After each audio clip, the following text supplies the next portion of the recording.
Ladies and gentlemen, there comes a time in every person's life when silence becomes a prison and peace becomes a lie. That time is not on the horizon. It is now. You are not born into bondage. You are taught to stay there. Taught to obey quietly. Taught to smile when you ache. Taught that conflict is danger and comfort is safety. But here's the truth. If you want to be free, stop being afraid of conflict. Conflict is not the enemy. Fear is. The fear that if you speak your truth, you will lose the job, the friend, the relationship, the illusion. The fear that standing up for yourself will make you a villain in someone else's story. But I ask you, what story are you living in now? One where you bite your tongue, swallow your pride, walk on eggshells to protect the fragile feelings of those who trample over yours. Understand this. Freedom does not arrive wrapped with kindness and applause. Freedom demands that you earn it in the battlefield of uncomfortable conversations, broken expectations, and the refusal to betray your soul for approval. To live without conflict is to live without truth. And truth, raw, piercing, unapologetic, is the price of liberation. Think of the person you admire most, not because they were always agreeable, but because they were bold. They faced storms you couldn't even imagine and stood tall because they refused to kneel. That power, it wasn't born in silence, it was born in conflict. They had enemies, they were criticized, misunderstood, but they were free. When you avoid conflict, you don't avoid harm, you invite it. You allow manipulation to settle in. You make yourself small, digestible, controllable. And worst of all, you teach people how to treat you. You hand over your voice in exchange for temporary peace, and then wonder why your life feels like a cage with velvet walls. Conflict is not chaos. Conflict is clarity. It strips away the noise and reveals what truly matters. It tells you who you are and who stands with you, not just when it's easy, but when it costs something. It teaches you your boundaries, your values, your strength. Without it, you remain stuck in a performance endlessly shifting to be acceptable instead of authentic. I won't lie to you, choosing conflict can be lonely. People may leave, comfort may disappear, but what replaces it is self-respect, and nothing is more powerful than a person who respects themselves enough to speak, to stand, to stay firm even when their voice shakes. When you begin to understand this, you stop apologizing for your standards. You stop justifying your decisions to those who benefit from your silence. You stop shrinking so others can feel tall. You stop pretending that keeping the peace is noble when really, it's just a way to avoid being uncomfortable. So let me ask you, what would happen if you said what you really think? If you asked for what you actually deserve? If you stopped being agreeable and started being honest, you would be feared, you would be respected, you would be free, because conflict isn't something to run from, it's something to walk through, eyes open, shoulders squared, not because you want to destroy, but because you want to live, fully, honestly, boldly. Now listen closely, because this is where your journey changes. The moment you realize that the discomfort of conflict is not greater than the suffering of submission, you become dangerous. In the best way, you stop seeking validation from people who fear your growth. You begin to embrace the tension that comes from standing your ground, knowing that the storm you're walking into is the very one that will cleanse you of weakness. And then something else happens. Your presence begins to change rooms. Not because you're louder, but because you're rooted. People sense that you cannot be moved by shallow opinion. You become magnetic not through charm, but through conviction. People might not like you, but they cannot ignore you. You start to understand that the life you've been dreaming of doesn't require you to be liked. It requires you to be real, to be willing to draw the line, to say no more, to say this is who I am, and let the chips fall where they may. Because in the end, peace that requires your silence is not peace, it's compliance, and compliance kills the soul. So stop fearing the fight. Stop begging to be understood. Stop tiptoeing around truth like it's something fragile. You are not made to whisper, you were made to roar, and when you finally embrace that roar, when you finally claim your voice, your standards, your power, you won't need permission to live freely, you already are. Freedom is not the absence of conflict, but the mastery of it. This truth, though often counterintuitive, sits at the core of personal autonomy and psychological strength. Many are misled into believing that peace equals freedom, that if one can just avoid disruption, confrontation, or friction, life will feel safe and liberated. But in reality, this mindset creates the opposite effect. A life without conflict is rarely peaceful. It is often a life ruled by suppression, avoidance, and unspoken resentments. Freedom is not the comfort of still waters. It is the ability to navigate the storm without losing yourself in it. To master conflict is not to invite chaos or aggression, but to develop the capacity to engage with challenge deliberately, intelligently, and courageously. Conflict is inevitable in any human interaction, in any system of values, in any pursuit of purpose. When you choose to avoid it at all costs, you begin to construct a psychological cage around yourself. You start modifying your behavior to accommodate the expectations of others. You start withholding your opinions, stifling your emotions, compromising your boundaries, not because you want to, but because you fear the discomfort of opposition. And the more you do this, the further you drift from your own center. Your relationships become filled with inauthentic harmony. Your workplace becomes a terrain of polite dishonesty. Your mind becomes a battleground of suppressed thoughts and fake smiles. You are quiet on the outside, but raging on the inside. Conflict mastery flips that dynamic. It doesn't remove fear, but it places fear in the passenger seat instead of the driver's. It is the decision to face tension as a necessary part of growth, rather than a sign of failure. It means being emotionally literate enough to tolerate disagreement without taking it personally. It means standing firm in your truth while still respecting the humanity of the person across from you. It means choosing discomfort over self-betrayal and temporary friction over long-term resentment. This level of mastery starts with inner work. Most people think of conflict as something external, between two people, two teams, two ideologies. But the most dangerous and disabling conflicts are the ones we avoid within ourselves. The conflict between who we are and who we pretend to be, between our needs and our need to be liked, between our values and our habits. Until these internal tensions are faced head-on, no amount of outer harmony will bring true peace. When you master conflict, you begin by telling yourself the truth. You stop gaslighting your own instincts. You stop negotiating with your intuition. You stop making excuses for people or systems that diminish you. That inner alignment is the soil in which true freedom grows. Once inner conflict is recognized and processed, external mastery becomes possible. You start to understand that most people avoid confrontation not because they are kind, but because they are scared. Scared of being judged, scared of escalation, scared of rejection.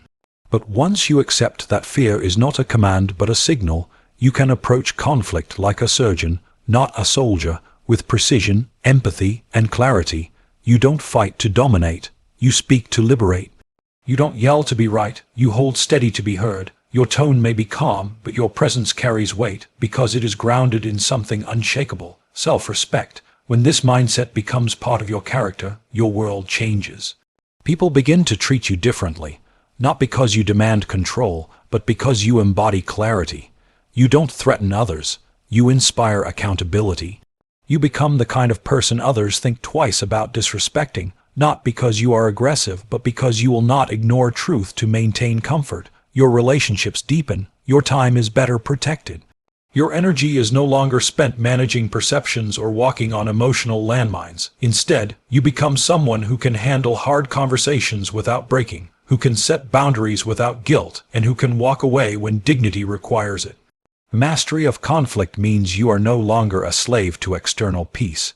You no longer need others to agree with you in order to feel stable.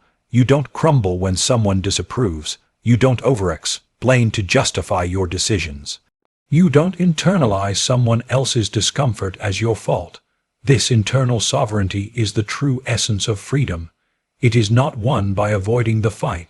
It is forged by standing in the fire and refusing to abandon yourself. The people who appear most free in life are rarely those who have had the smoothest paths.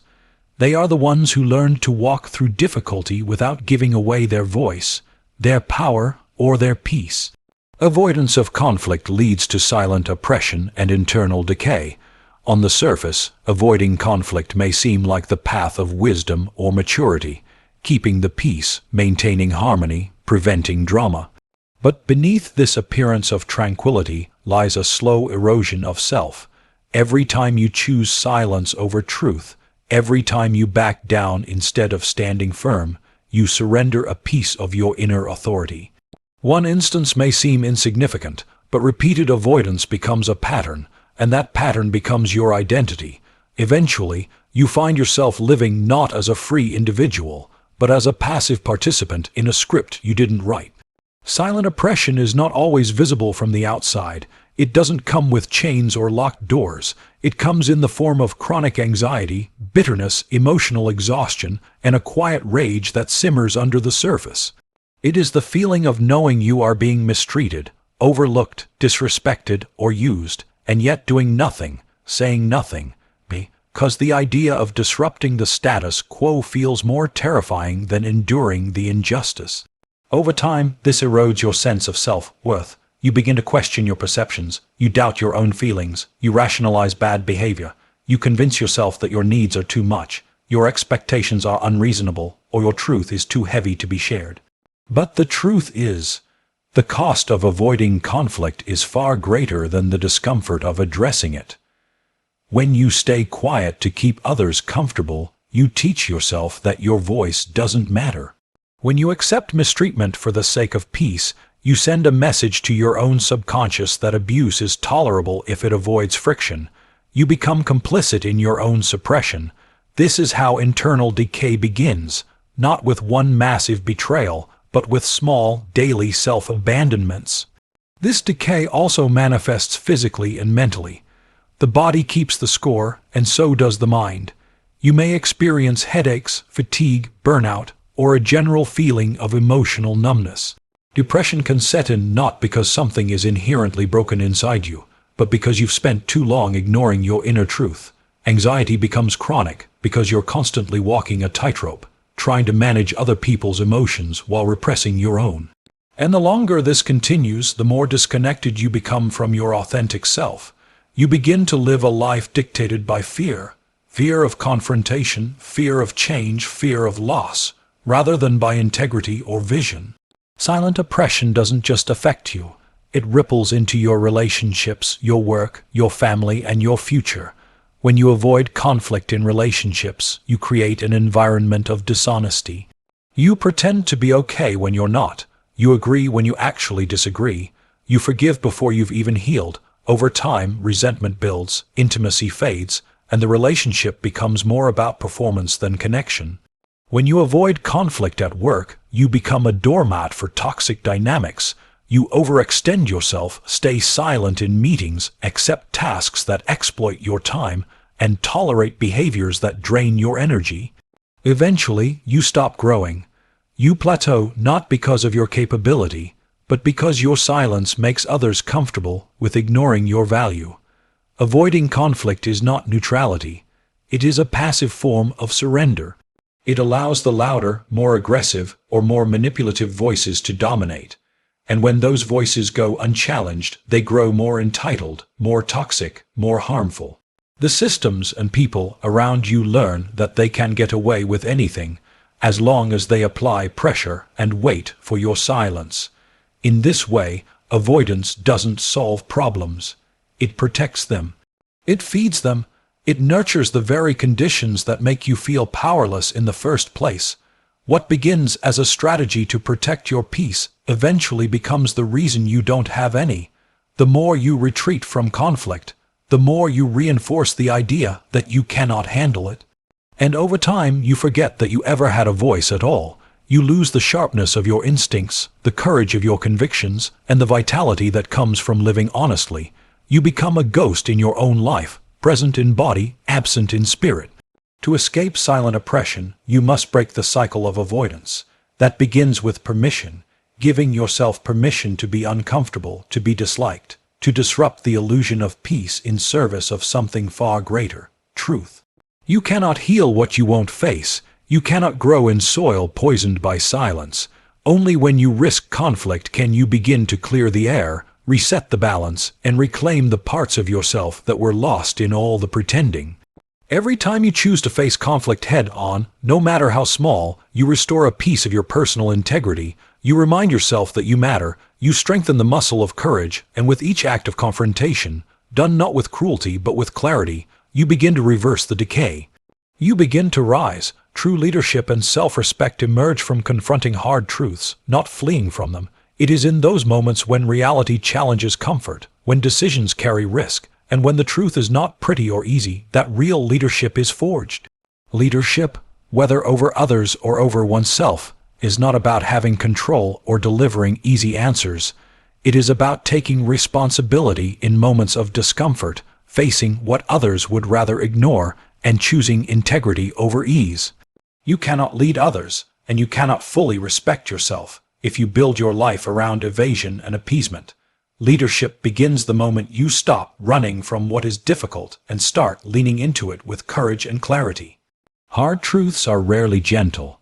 They confront our egos, challenge our beliefs, expose our weaknesses, and force us to reckon with realities we might have tried to avoid. These truths may reveal that a relationship is toxic, that our excuses have become habits, that our workplace is built on fear, or that we have compromised too much for too long. It is tempting to turn away from these revelations, to convince ourselves that things aren't that bad, or that with time it'll work itself out. But every time you choose denial over confrontation, you dig yourself deeper into a place of weakness. You begin to build your identity around avoidance, and that erodes both your authority and your dignity. Leaders are not defined by how well they maintain the illusion of peace. They are defined by how bravely they move through disruption with purpose. When you confront hard truths, you step into the discomfort that others run from. You acknowledge what is broken instead of pretending it's whole. This is not about creating conflict for its own sake. It's about creating alignment between what is real and what is spoken, what is felt and what is done. This alignment becomes the foundation of self-respect. When you know you can face what's hard without flinching or collapsing, you begin to trust yourself on a deeper level. That trust builds confidence, not the shallow kind that depends on praise or position, but the quiet, immovable kind that radiates from within. When you avoid the hard truths in your own life, you betray yourself in subtle but powerful ways. You start saying yes when you mean no. You downplay your pain. You pretend to be fine. And with each compromise, you feel a little more disoriented, a little more detached from your core. You know you are lying to yourself, even if no one else does. This internal misalignment creates a kind of spiritual erosion. You lose the ability to stand tall because you've built your life on sand instead of stone. But when you begin to face the truth, however painful or complex it is, you reclaim the authority that comes from self-honesty. You might discover you've been part of the problem. You might realize the path you're on is wrong. You might see clearly how far you've drifted from your values. These realizations sting, but they also free you. Because now you can act with clarity. You can make decisions that reflect truth, not fear. You can stop reacting to life and begin responding to it, intentionally, powerfully. In leadership, this principle is magnified. People don't follow perfection, they follow strength, and strength is built in the fire of hard conversations, difficult choices, and moral clarity. A leader who sugarcoats reality or avoids confrontation will eventually lose the respect of their team.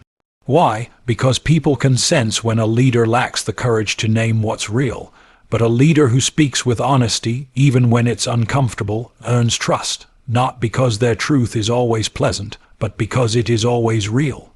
Real leadership is earned not in moments of ease, but in moments of trial.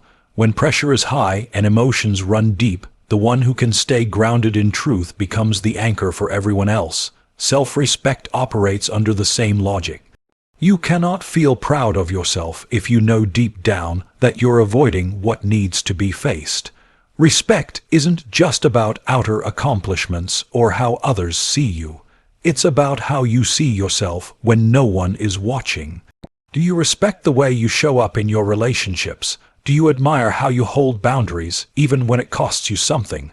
Do you walk away from conversations knowing you told the truth, even if it made waves? These are the moments that shape self-respect, not the wins, but the integrity it takes to face what is real. Truth is the compass that keeps you aligned, and confrontation is the path that keeps you strong. When you walk that path consistently, you become someone others look to, not because you have all the answers, but because you have the backbone to face the questions no one wants to ask. That is what leadership looks like. That is what self-respect feels like.